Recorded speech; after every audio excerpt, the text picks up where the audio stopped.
Assalamualaikum warahmatullahi wabarakatuh. Nama saya Aulia Elfitriah dengan nomor NIM 2010411125 dari kelas Manajemen D yang akan mempresentasikan mata kuliah Pengantar Ilmu Manajemen dan Bisnis. Pembahasan pertama mengenai pengertian bisnis. Secara umum, pengertian bisnis merupakan suatu kegiatan atau aktivitas yang dilakukan oleh perorangan atau juga organisasi yang melingkupi aktivitas produksi, pembelian, penjualan atau juga pertukaran barang atau jasa dengan tujuan untuk bisa mendapatkan keuntungan atau laba. Menurut para ahli Jeff Madura, pengertian bisnis ini merupakan suatu perusahaan yang menyediakan produk atau juga jasa layanan yang diinginkan oleh para pelanggan. Jenis bisnis terdapat beberapa bagian, yaitu seperti bisnis berdasarkan jenis aktivitasnya yang terdiri dari bisnis ekstraktif. Bisnis ekstraktif ini bisnis yang pergerakannya di bidang pertambangan dengan melakukan penggalian bahan-bahan tambang yang ada di dalam perut bumi seperti batu bara, besi, intan, aluminium, tambang, semen, bisnis minyak, dan gas bumi. Yang kedua, bisnis agraris.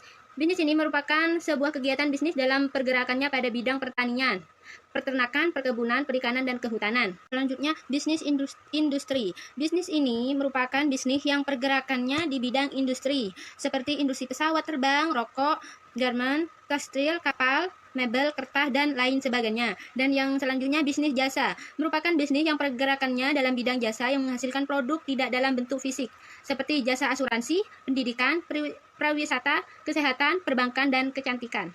Dan yang kedua, jenis bisnis berdasarkan kegunaannya, yang terdiri dari kegunaan bentuk. Bisnis ini merupakan mengubah suatu benda menjadi benda lain dengan bentuk yang tidak sama, sehingga lebih bermanfaat untuk manusia, seperti bisnis mebel, genteng, roti, garment, dan lain sebagainya. Kegunaan yang selanjutnya, kegunaan tempat. Bisnis ini memindahkan suatu barang dari satu tempat menuju tempat lain yang memiliki manfaat lebih. Pergerakannya pada bidang transportasi dari angkutan manusia, angkutan barang, darat, laut, dan udara. Dan selanjutnya, kegunaan waktu. Bisnis yang bergerak pada upaya menyimpan dengan tujuan supaya barang dari suatu waktu apabila manfaatnya kurang bisa disimpan terlebih dahulu. Kemudian ketika lain waktu akan dikeluarkan apabila barang tadi sudah lebih bermanfaat, seperti bulog, pergudangan di pelabuhan.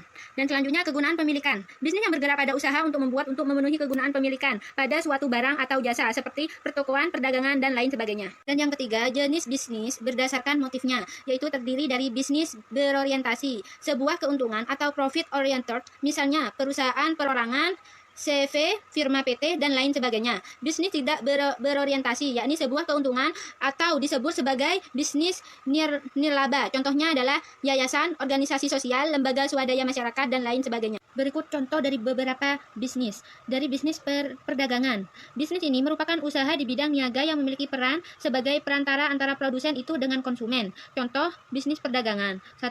Usaha penjualan makanan, bisnis niaga di bidang fashion, perdagangan gadget dan elektronik, jual pulsa dan kuota internet, dan bisnis lainnya, berjualan jasa. Selanjutnya, contoh bisnis dari bisnis komunikasi. Merupakan suatu usaha di bidang komunikasi yang membantu masyarakat itu di dalam hal komunikasi serta informasi.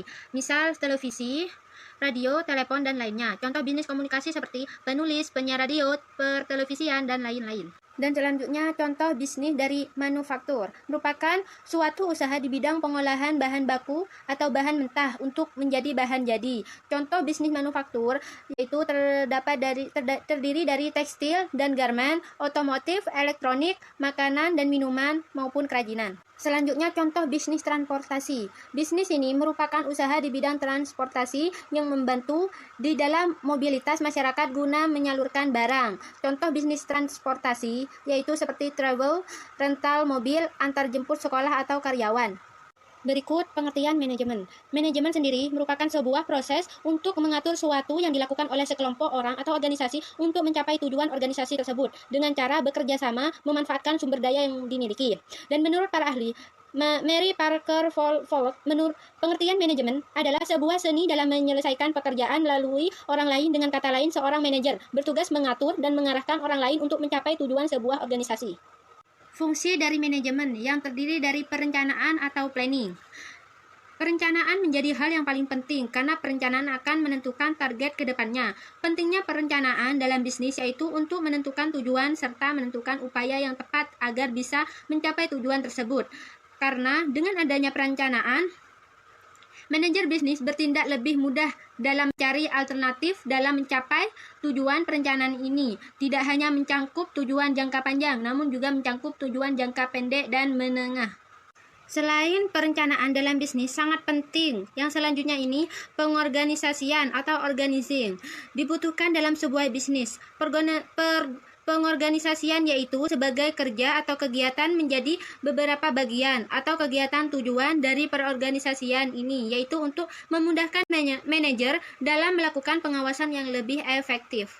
Selanjutnya penempatan atau staging. Staging atau penempatan memang hampir mirip dengan organizing. Namun staging ini penggunaannya lebih luas dan lebih fokus pada sumber daya secara umum. Sedangkan organizing hanya terfokus pada manajemen sumber daya manusia saja. Dalam staging ini meliputi sumber daya seperti peralatan, perlengkapan, dan inventaris yang ada pada sebuah organisasi.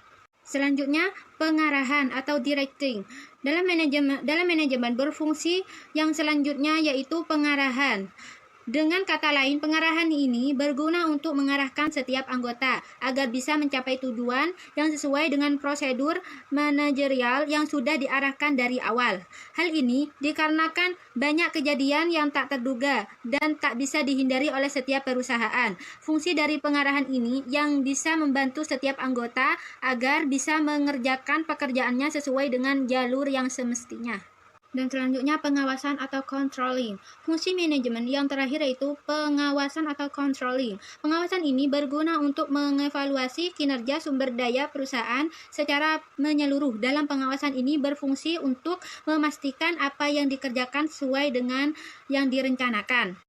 Berikut pembahasan materi setelah UTS. Di sini saya mengambil materi kepemimpinan.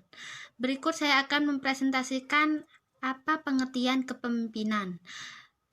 Kepemimpinan adalah orang yang memberi arah dan menetapkan tujuan suatu organisasi. Menurut Sir Malhon, kepemimpinan adalah proses menginspirasi orang lain untuk bekerja keras untuk menyelesaikan tugas penting. Kepemimpinan adalah orang yang mampu pandai mempengaruhi atau mengarahkan orang lain untuk mencapai tujuan. Manajer seperti manajer. Manajer adalah seorang yang bertugas mengkoordinasikan orang-orang untuk mencapai tujuan dengan melaksanakan fungsi manajemen. Berikut gaya kepemimpinan, yang terdiri dari gaya kepemimpinan demokrasi, seperti orang-orang yang dipimpinnya sebagai subjek, usaha untuk memanfaatkan kemampuan setiap orang yang ada dalam organisasi untuk berpartisipasi dalam setiap kegiatan, mengambil keputusan sangat mementingkan diskusi dan musyawarah, berusaha mengutamakan kerjasama dan teamwork. Berikut gaya kepemimpinan otoriter, menempatkan kekuasaan di tangan satu orang atau sekelompok kecil. Pemimpin bertindak sebagai penguasa tunggal, kedudukan bahwa semata-mata sebagai pelaksanaan keputusan, perintah, dan bahkan kehendak pimpinan. Selanjutnya, gaya kepemimpinan karismatik.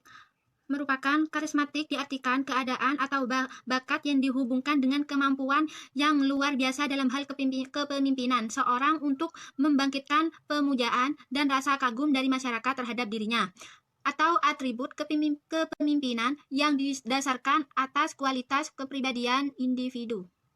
Sekian pembahasan presentasi dari saya. Wassalamualaikum warahmatullahi wabarakatuh.